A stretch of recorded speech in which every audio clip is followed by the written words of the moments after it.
O ayan guys, binaklas na ang bubong. Oh, kitang kita na sa taas oh. Yung bintana.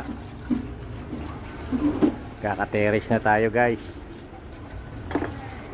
Salamat ha. Suportahan nyo ako ha. May gagawin tayo dito sa terrace. Business. Malalaman nyo yan.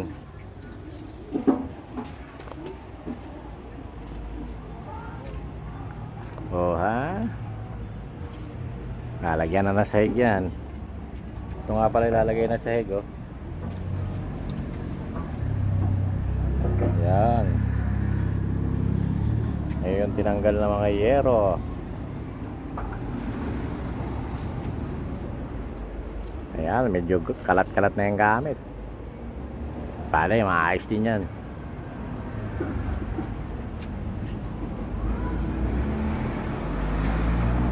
Okay.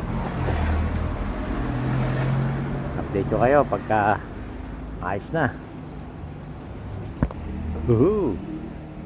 Ang laki na ng development. Ayan, kahit sa taas meron na. Lagyan na yero. Bubong. Ayan oh. Mga ilang kembot na lang. Tapos na yan. Terrace natin. Yan nga palang kulay-pula. Diyan lalagay ang hagdan.